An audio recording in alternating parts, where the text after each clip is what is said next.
Hi there, I'm Debo Ajayi, popularly known as The Strategist, and welcome to the Business Toolkit for SMEs. The Business Toolkit for SMEs is where I basically share nuggets, and the contents that helps business owners succeed in their business endeavors and pursuits. There's definitely something for you to pick up in the series Business Toolkit for SMEs. So remember to like, share, subscribe. Someone in your community definitely needs this. So in today's video, we will be talking about developing your go-to-market strategy, your go-to-market plan. How do you, either as a company launching a new product line, or as a startup altogether, or as a company looking to scale, how do you effectively get your product or service to market in a way that guarantees sales and sustainable inflow of revenues for your business? So join me as we talk about creating your go-to-market plan. Thank you.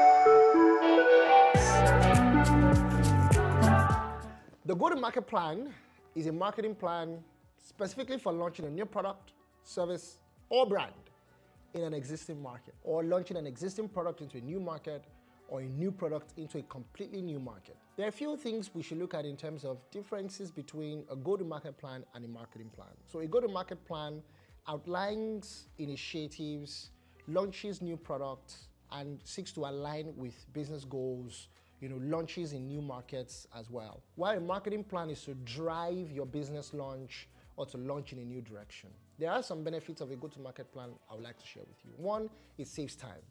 Because you're taking the time to learn more through research in the market, and then you're placing these insights into your product, your marketing, your channel performance, and your evaluation strategies, you can reduce the time it takes to go to market. Another benefit is that it helps you to enhance your customer's experience. Your go-to-market plan will ensure you are creating strategic direction.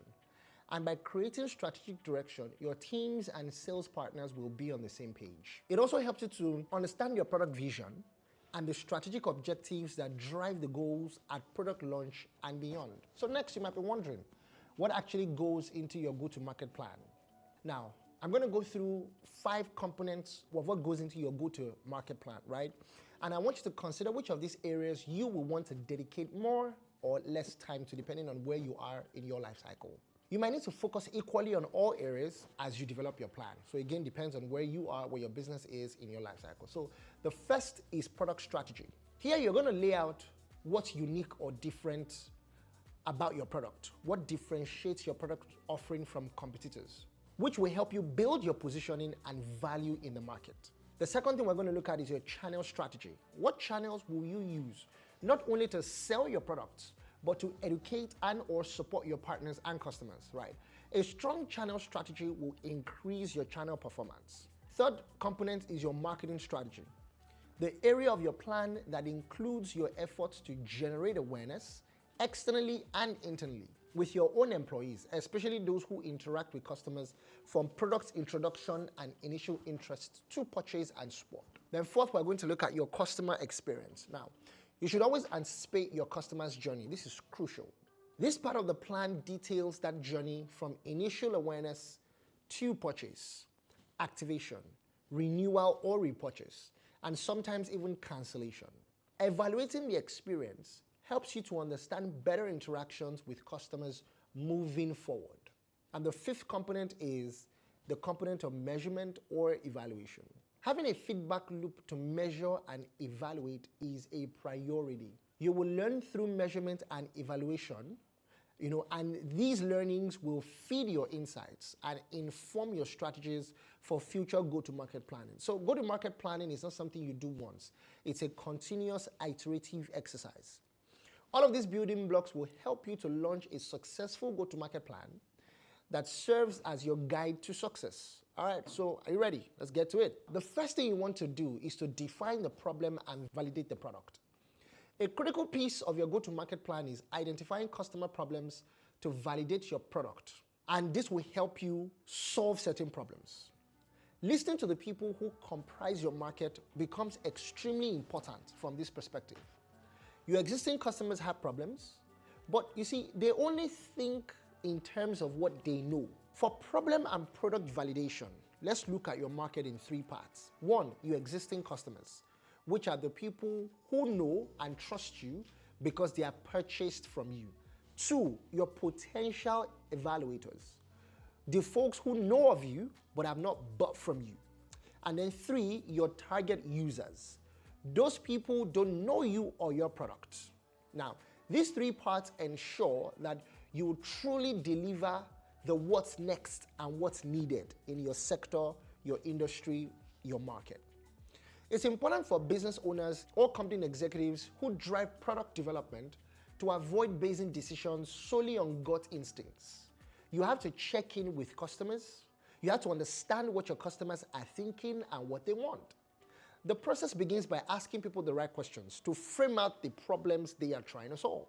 So this is important. Once you're done with this phase, the next thing you're going to do is to define your strategic objectives. After gathering market intelligence, it's time to set strategic objectives. Doing this will help you hone your product launch intentions, right? Now, for your go-to-market plan, you need to focus on your company's higher level goals and then select the strategic objectives that are in alignment for your new product launch. Before you define your strategic objectives, consider the following types of goals and examples to see if they align to your company's business.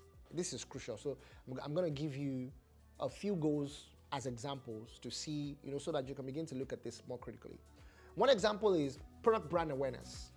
And this is often a strategic objective for companies, right? If your objective is product brand awareness, then you should carefully define how you would reach your audience through the appropriate channels. To build brand awareness, you have to quantify the amount of exposure required for individuals or for your target markets to see your product and awareness. You're looking at things like impressions, awareness views, comments, things like that. Then there's potential prospects with your lead generation. Take a look at your target market. What percentage of existing customers will purchase your new product? Or what percentage of new customers will you target?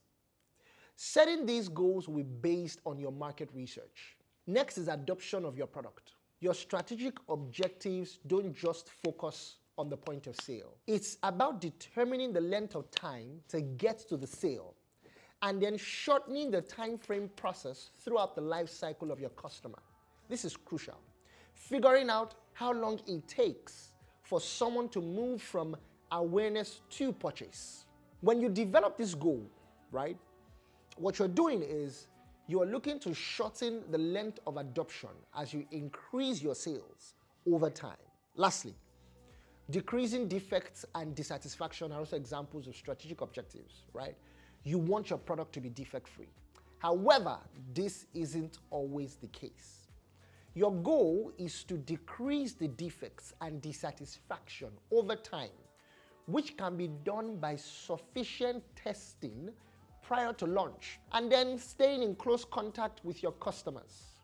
The next thing you want to do is to develop your product strategy or develop your product vision, having defined your strategic objectives. The product vision captures the overall goal of your product. When you define your product vision, you are creating your product's purpose and the reason for its existence, in essence. So how do you develop your product vision? First thing you want to do is create your product messaging. Targeted messaging lets your customers know you understand them and you are delivering a product that they need. This is crucial. You want potential customers to know how your product is differentiated and uniquely qualified to solve these problems. Create a strong message foundation that's built upon communicating value.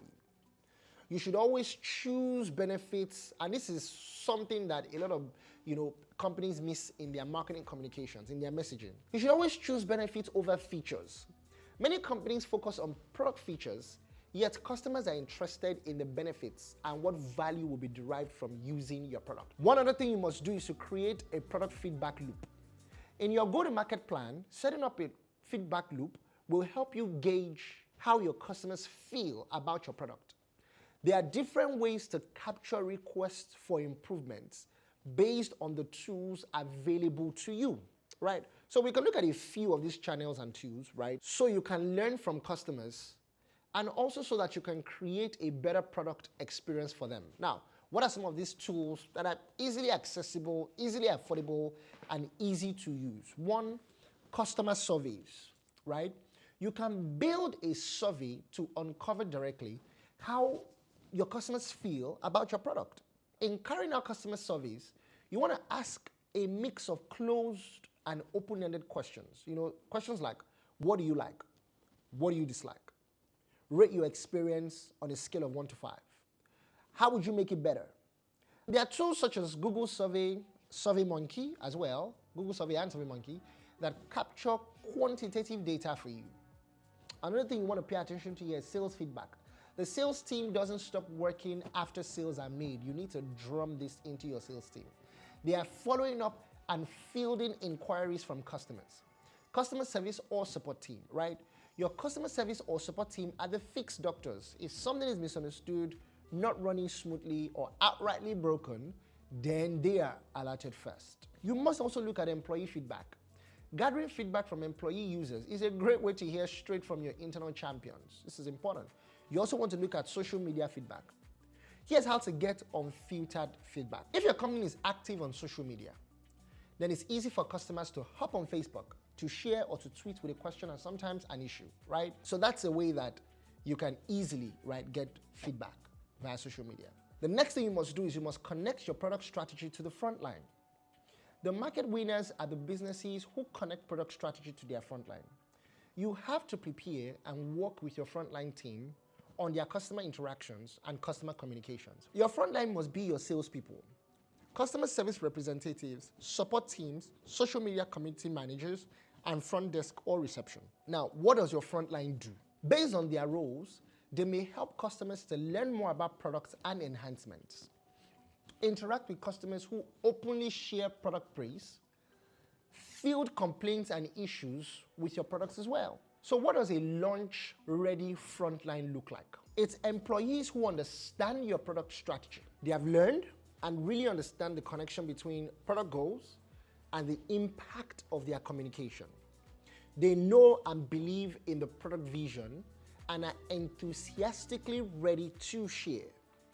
They believe in the vision, which must also mean they've tried the product and find value in it themselves.